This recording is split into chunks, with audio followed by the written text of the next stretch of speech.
संविधान के रूप से मिला है और ये लोग उस संविधान को ख़त्म करना चाहते हैं। पूरे देश में जितने भी सरकारी विभाग हैं, कंपनियां हैं, वो बिक रही हैं। रेल बिक गया, वेल बिक गया, सेल बिक गया, जितने भी एरोड्रम बिक गए, प्लेटफॉर्म बिक गए। ये क्यों बिके जा रहे हैं? इसलिए कि यहाँ आपकी सरकारी नौकरी लगती थी वो बंद हो जाएंगी और प्राइवेट में कोई आरक्षण नहीं होता है और आरक्षण हमें संविधान से मिलता है। इसीलिए तो कहते हैं संविधान खतरे में। इस संविधान को बचाने के लिए हमें अपनी ताकत मजबूत करनी होगी और वो ताकत इस देश में सिर्फ तीसरी राष्ट्रीय पार्टी, तीसरी बड़ी शक्ति के रूप में सिर्फ बहुजन समाज पार्टी है जो संविधान को मानती है। पूरे देश में जितने भी प्रदेश हैं और प्रदेश की सरकारें हैं, उन सरकारों ने किसी भी मुख्यमंत्री ने ये नहीं कहा हमारा संविधान बहुत अच्छा है। अगर उस संविधान को अच्छा और संविधान के अनुसार प्रदेश में काम किया है तो वो सिर्फ एक ही पार्टी और एक ही नेता और एक ही मुख्यमंत्री परमाननीय माननीय बहन कुमारी मायावती जी और बहुजन समाज। और उत्तर प्रदेश में माननीय बहन जी की सरकार बनती है तो वहाँ पर सबसे पहले लॉ एंड ऑर्डर होता है।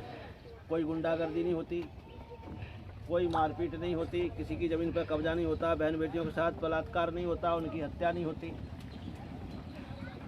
और कानून के द्वारा कानून का राज स्थापित होता है। आदरणीय बहन कुमारी मायावती जी को पूरे विश्व में एक साथ सस्पेंड किया था करीब 25-30 लोगों को।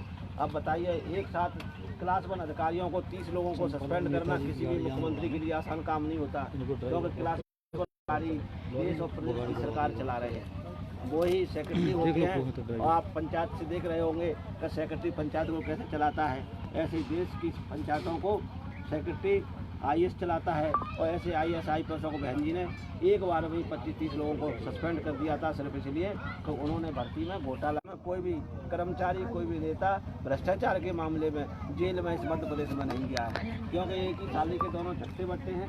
एक सांपनाथ एक नागनाथ, दोनों मुसहरे भाई हैं और एक दूसरे का सहयोग करते इस मामले में, क्योंकि उन्हें पता है कि हम खून तो गरीबों का सोच रहे हैं तो गरीबों से हमें कोई लेना देना नहीं है। इसलिए उनको हमसे कोई लेना देना जब नहीं है और आपकी एक तीसरी पार्टी, सबसे बड़ी पार्टी बहुजन समाज पार्टी है, तो फिर हमें उस पार्टी को ताकतवर बनाना चाहिए। जब ये लोग एक विचारधारा बनाकर हमको देने का काम किया और उसकी नेता आदरणीय बहन कुमारी मायावती जी को दिया, उसमें बहुत सारा पानी रहता था। अगर उस कुएँ के बगल में छोटे छोटे कुइयाँ और खोदी जाए तो उस कुआ छोटी पार्टियाँ इतनी देश में प्रदेशों में बनवा दी हैं जो इस पार्टी को कमज़ोर करने के लिए काम करती हैं। तो हमें ऐसे मक्कारों से, नक्कारों से, दलालों से, चाटकारों से सावधान होना है और आदरणीय बहन कुमारी मायावती जी हाथों को मजबूत करना है। इस प्रदेश में अन्याय अत्याचार चरम सीमा पर है। बहन बेटियों के साथ बलात्कार हर 3 घंटे में एक बेटी के साथ होता है, चाहे उसकी हत्या हो, चाहे उसका बलात्कार हो, चाहे उसके साथ छेड़छाड़ हो। अपमान तो अपमान होता है, कई बेटियां इस अपमान से आत्महत्या कर लेती हैं। ऐसी नौबत इस मामा की सरकार में आ रही है और मामा कहता है मैं भांजियों की बहुत अच्छी सेवा कर रहा हूँ। भांजियों को जो पढ़ा तो रहा नहीं है, आज वो भांजियों को इज्जत लुटवाने का काम कर रहा है। ऐसी इज्जत लुटवाने से हमें बचना है तो हमें संविधान की ताकत को मजबूत करना होगा, कानून की ताकत को मजबूत करना होगा और कानून की ताकत देश और प्रदेश में शक्तियों को कमज़ोर करना चाहते हैं। अभी बिहार में एक दलित IAS के हत्यारे को संविधान में कुछ शक्तियों को कम करके और उन्होंने से हत्यारे को छोड़ने का काम कर दिया। ऐसी हत्यारी सरकारों को हमें और इस संविधान की रक्षा के तहत आप अपने समाज के आगे बढ़ने के विकास के रास्ते भी खोलने का काम करेंगे। इसीलिए आपको बहुजन समाज पार्टी ये आह्वान करने आई है, जागरूक करने आई है। इस हालात ने नारी सम्मान योजना चलाकर पूरे हम 1500 रुपये देंगे। भाई आप हमें 1500 1000 भीख क्यों दे रहे हो?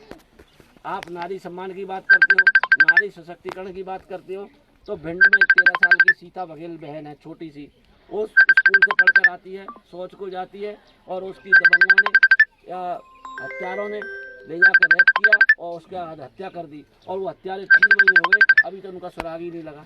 बताओ कैसी पुलिस है, कैसा मुख्यमंत्री है जो ऐसे नाबालिग बच्ची के अपराधियों को भी पकड़ नहीं पा रही है। अब बताओ ये सरकार हमारे साथ न्याय करेगी? और ऐसी घटनाएं इस प्रदेश में कई जिलों में कितनी बार बहुत हुई है।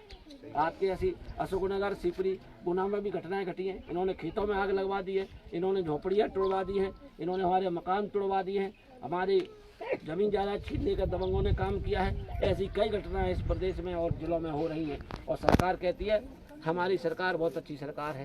तो ऐसी सरकार को उखाड़ फेंकने के लिए आपको अपना रास्ता बदलना होगा और रास्ता कोई बहुत तोप तलवारों से नहीं बदलना है, आपको अपने वोट से बदलना है। आप अभी तक जहाँ भी वोट देते होंगे उस वोट को हमें दिशा बदलनी है। इस बार हाथी के सामने वाला बटन दबाना है और आदरणीय बहन कुमारी मायावती के हाथों को मजबूत करना है। जो 7 लाख से ऊपर बेरोजगारी घूम रही है, उनको रोजगार नहीं मिला और हमें ये भिखारी बनाना चाहते हैं। बहुजन समाज पार्टी आपको 1,000-1,500 रुपये नहीं देगी।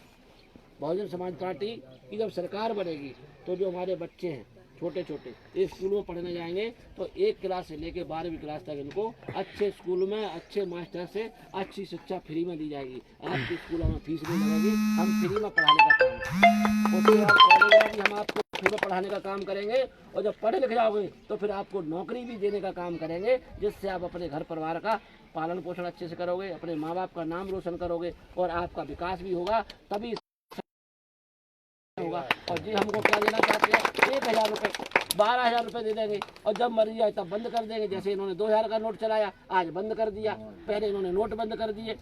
इनका कोई